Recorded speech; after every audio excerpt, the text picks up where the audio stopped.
고린도 교회에 문제가 있었습니다. 그 문제가 중에 하나가 우상에게 바쳐진 제물을 신전에서 먹는 사람도 있었습니다. 우상 숭배에 참여하니까 해서는 안 될 일입니다. 그렇게 하지 말라고 말합니다. 그런데 시장에서 파는 고기, 그 고기들, 소고기, 돼지고기들 중에는 시장에서 파는 소고기 사서 먹어도 죄가 아닙니다. 그렇지만은 문제가 믿음이 연약한 고린도 교인들 중에, 특별히 유대 배경을 가진 고린도 교인들 중에는 그 시장에서 파는 고기를 사 먹으면은 우상 숭배에 참여한다고 생각하면서 그렇게 하는 것은 양심의 가책을 느끼는 성도들이 있었습니다. 그런데 바른 지식을 가진 성도들 중에 뭐 시장에서 파는 고기는 사 먹어도 된다 하면서 사 먹는데 그 사람에게서는 믿음의 문제가 없습니다. 그런데 그것을 본 다른 믿음이 연약한 사람들, 시장에서 파는 고기는 먹어서는 안 된다고 생각하는 성도들에게 실족해 합니다. 믿음이 흔들리게 합니다. 그래서 사도 바울은 8장하고 10장에서 시장에서 파는 우상에게 바쳐진 제물, 또 성전이 아니라 그 신전, 이방인 신전에서 고기를 먹는 문제에 대해서 말하면서 믿음이 연약한 사람을 위해서 믿음이 강한 사람은 고기를 사 먹어도 되지만은 그 믿음이 연약한 사람을 돌보기 위해서 사 먹지 말라고 말합니다. 또 신전에 가서 고기 먹는 일을 하는 것은 우상 숭배이기 때문에 하지 말라고 합니다. 절제에 대해서 말합니다. 8장과 10장에서 그렇게 말합니다. 그런데 가운데 있는 9장에서는 오늘 사도 바울 자신의 삶을 통해서 8장과 9장에서 가르친 것에 대한 모범을 제시합니다. 그러니까 사도 바울이 사도로서 교회의 사례를 받을, 생활비 지원을 받을 권한이 있었지만은 그 고린도 교인들을 위해서 그들의 믿음이 약하기 때문에 사도 바울이 생활비 지원을 받지 않은 것에 대해서 오늘 9장에서 말합니다. 경제적 지원을 받을 수 있는 권리가 있다는 것을 먼저 주장합니다. 1절에 자유자가 아니냐? 자유자죠. 사도가 아니냐? 사도죠. 우리 주님을 보지 못했느냐? 다메섹으로 가는 길에서 우리 주님을 만난 적이 있는 사도로서의 권한이 있습니다. 주 안에서 행한 일이 나의 일이 너희가 아니나? 내가 주님 안에서 복음 전파를 했을 때 거기에 대한 열매를 주님께서 바로 여러분이 내 복음 전파의 열매가 아닙니까? 사도 바울이 사도로서 권한이 있다는 것은 바로 고린도 교인들이 하나님을 믿고 있다는 데서 사도로서 자신은 권한이 있습니다. 사도로서의 자격이 있습니다. 그러면 사도로서 자격이 있으니까 4절에서 말합니다. 먹고 마실 권리가 없겠느냐? 즉 교회로부터 생활비 지원을 받을 권리가 없겠습니까? 있습니다. 당연히. 5절은 말합니다. 베드로처럼, 게바죠. 베드로처럼 아내와 함께 다니고 가족의 생계를 지원받을 권한도 있습니다. 다른 모든 사역자들과 마찬가지로 경제적 지원을 받을 권리가 있습니다. 그런데 7절부터는 복음 전하는 사람을 교회가 생활비를 지원해야 될 이유를 말합니다. 7절에서는 일반 상식을 통해서 말합니다. 누가 자기 비용으로 군복무를 하겠느냐? 군인이 전쟁하면서 군량미까지 자기가 조달하는 건 아니지 않습니까? 양떼를 키우는 사람은 양떼의 젖을 먹는 권한이 있습니다. 마찬가지로 이 영적 전쟁, 또 이 고린도 교인들을 양떼를 먹이듯이 먹이는 사도 바울은 생활비 지원을 받을 권한이 있습니다. 9절부터는 구약의 말씀을 가지고 말합니다. 신명기 25장 4절에서 곡식을 밟아 뜨는 소에게 망을 씌우지 말라 이렇게 말합니다. 그런데 하나님께서 소를 위해서가 아니라 우리를 위해서 그것은 기록한 것입니다. 노동자, 일하는 사람, 하나님의 성전된 교회를 위해서 일하는 사람은 그 교회를 위해서 일하기 때문에 그 일에 대한 대가로서 먹을 것을 공급받을 수가 있습니다. 또 13절 성전의 일을 하는 이들은 성전에서 나는 것을 먹는다. 구약 제사장은 그렇죠. 예, 성전에서 일하기 때문에 거기서 제물로 해서 먹을 것을 얻었습니다. 생계를 유지합니다. 또 14절은 신약 시대에 예수님께서도 말씀하셨습니다. 복음 전하는 자들이 복음으로 말미암아 살리라. 그거는 생활비를 지원받을 수 있다고 말씀하신 겁니다. 그런데 이런 권리가 있지만 생활비 지원을 받을 권리가 있지만은 생활비 지원을 받지 않았습니다. 그 이유는 고린도 교회가 믿음이 약해서 사도에게 생활비 주는 것을 기쁘게 하지 않았기 때문입니다. 심지어 고린도 교인들은 바울이 사도로서의 자격이 있는가 그런 의심을 하는 정도였습니다. 사도로서는 충분히 자격이 있는데도 고린도 교인들은 그렇게 의심을 하고 있었습니다. 그런 의심을 하고 있는 사람들에게 사례를 받으면 고린도 교인들의 믿음에 유익하지 않기 때문에 사례를 받지 않았습니다. 그리고 앞으로도 15절은 말합니다. 차라리 죽을지언정 사례를 받지 않겠다. 이 고난을 쓰지 않겠다고 합니다. 고린도 교인들의 믿음에 지장을 주지 않기 위해서.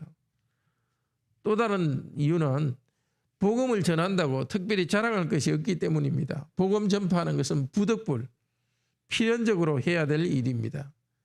자의로 하는 일은 아닙니다. 해도 되고 안 해도 되는 일은 아닙니다. 해도 되고 안 해도 되는 일이라면은 그 일을 한다고 해서 그 일을 한다면 해도 되고 안 해도 되는 그 일은 한다면은 그 일을 할 경우에는 공적이 됩니다. 그런데 당연히 해야 될 일을 한다고 해서 특별히 그게 공적이 되는 것이 아닙니다. 사도는 17절에서 말합니다. 사명을 맡았기 때문에 복음 전하는 사명을 맡았습니다. 우리 주님께서 주신 사명을 당연히 해야 되는 것이고 사례를 받기 때문에 하는 그런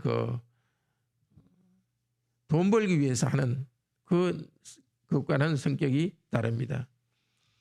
그런데 이 땅에서 당연히 해야 될 의무를 다하고 또 권한을 쓰지 않았으니까 주님께서 인정하시고 천국상을 주실 것을 소망하고 있습니다.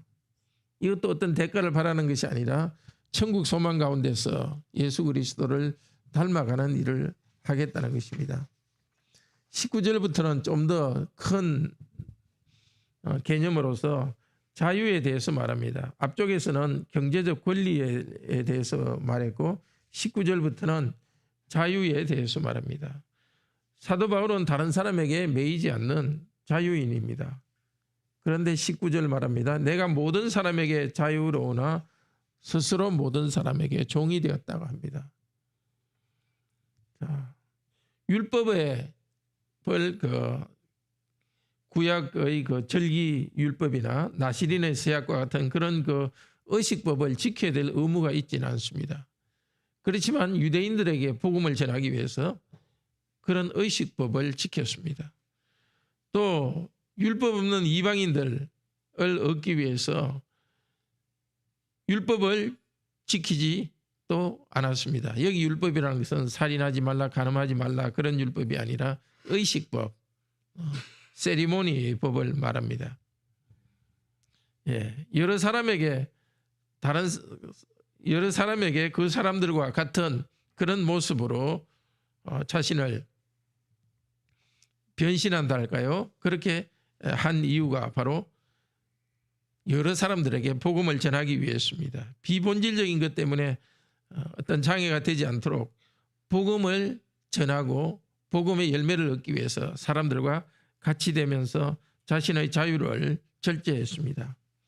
그런데 사도가 자유를 절제한 것은 자신에게도 또 유익이 되었습니다. 왜냐하면 고난을 받고 연단받으면서 구원받은 성도로서 성장하는 유익이 있습니다.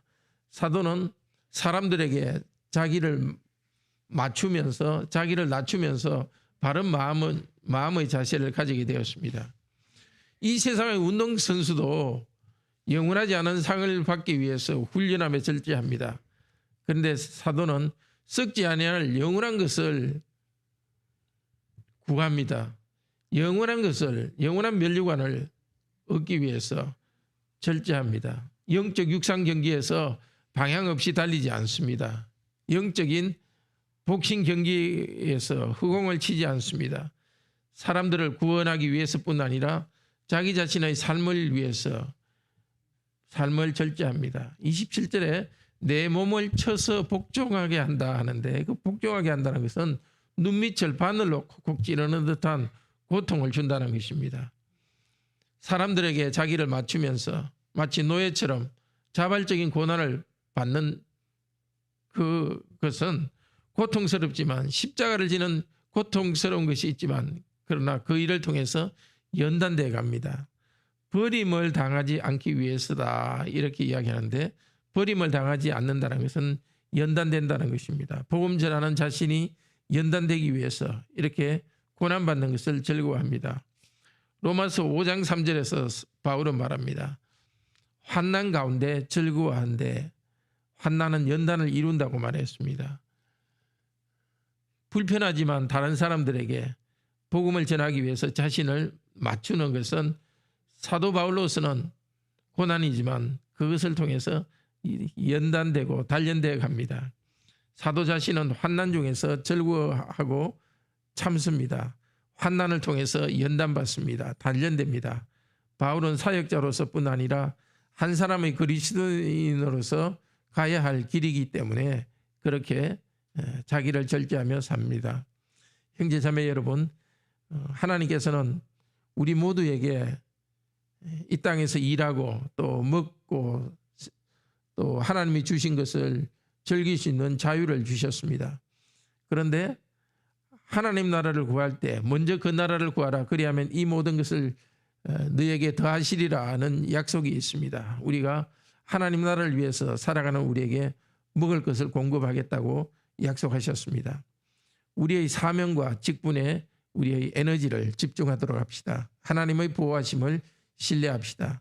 우리가 받은 직분에서 사명을 이루기 위해서 필요할 때는 우리가 가진 권한과 자유를 절제하고 포기합시다. 우리 모두는 궁극적으로 하나님을 영화롭게 하고 하나님을 즐거워하는 것이 우리의 사명입니다. 하나님을 영화롭게 하기 위하여서 우리 자신을 절제하도록 합시다. 또 복음 전파를 위해서 우리도 사람들에게 전도하기 위해서 여러 사람들에게 우리 자신을 맞추어 갑시다. 그렇게 포기하는 그것을 하나님은 기억하십니다.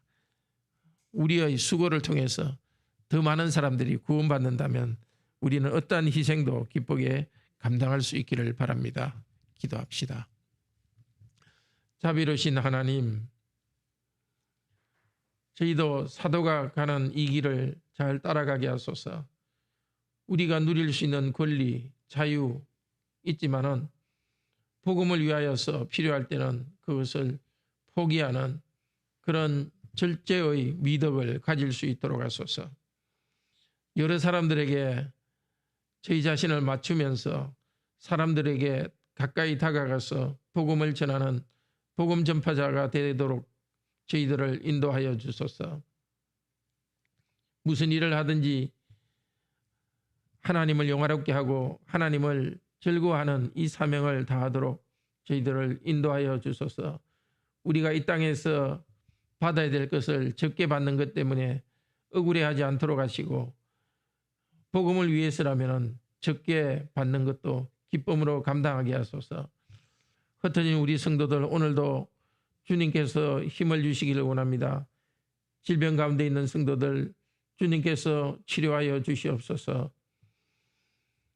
우리 각자가 가진 사명을 오늘도 힘껏 다하여서 하나님을 영화롭게 하고 하나님을 즐거워하는 하루가 되도록 인도하여 주시옵소서. 주 예수 그리스도 이름으로 기도드립니다. 아멘. 은혜로운 기도 시간 되기를 축복합니다.